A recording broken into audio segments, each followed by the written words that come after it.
contemporary piece. So you're going to see moments where we're dancing together, and then you're going to see moments that we're not dancing together, but it's right. It's just we're improvising and we're doing, like, that's how the dance is going to go. You're going to see a lot of weird movements, I guess. Things that are, like, not normal people, like, at the club. Like, we're not doing that. Gabby has this whole story to go with the song, which is... So basically, we're in psychology, right? In the last few weeks, we've been talking about mental disabilities and illnesses, so we kind of incorporated that with what we're doing, because some people who, especially me, when I'm feeling really upset or unstable, this is my home. This is my, you know, my second home away from home. This is where I come and I release, and I feel much better when I walk out the door. I mean, I'll be dripping in sweat and be like, wow, okay, I just totally worked out today. I feel much better.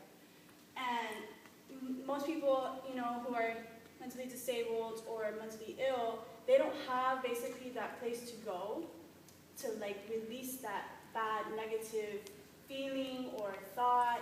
And if they do, it's, you know, it's more negative than it is positive. So this is more like based around that. So yeah.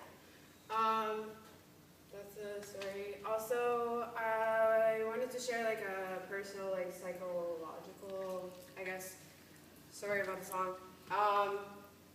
Not only like, I mean, about dance. Not only do you like dance to just, like it's a form of art, obviously like I consider it a form of art. Like, I think that there really is like a good, you know, chunk of stuff that you should know about the psychology behind it, because there's, like I've experienced it myself, like dancing is where I get it all out. Like, people go hit punching bags, people go to the shooting ranges with guns, people eat food, like I dance. That's my therapy. Like, that's me letting it all out. But then when you come here, you're taking it out on your body, you're allowing your body to be thrown to the floor, or in the air, whatever it is. Throw your arms, you're throwing your movement, you're allowing your body to take the heat for you. And you're letting your, like all your emotions are like kind of like rolling off. And then once you're done, you're like, wow, I feel so much better.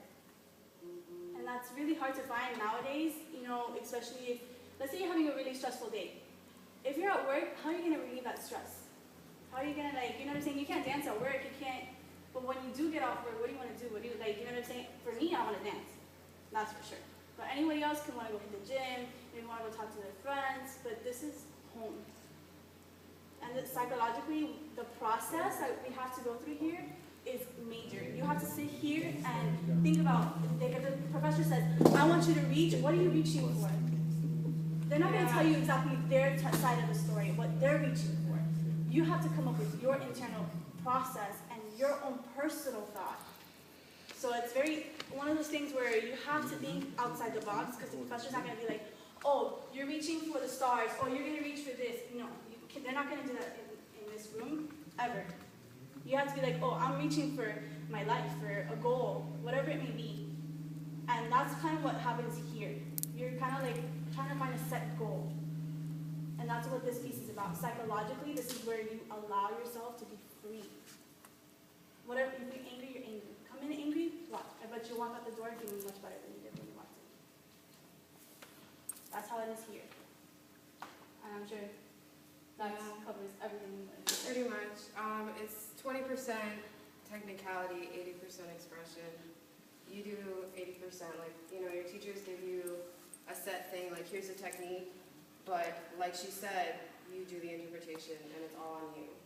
And that's what I think, like what really separates like great dancers and, you know, like a normal dancer, let's say like a little girl, is like over time you get smarter.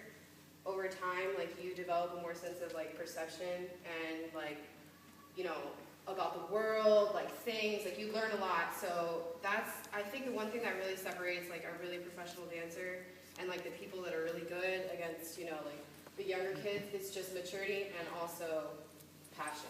Like, honestly, like passion is like the biggest thing that you can have in dance. So I guess we're just gonna show you, we don't have like a full like show, but we're just gonna show you like a piece of our Do you need me or you got it? Yeah, I need you.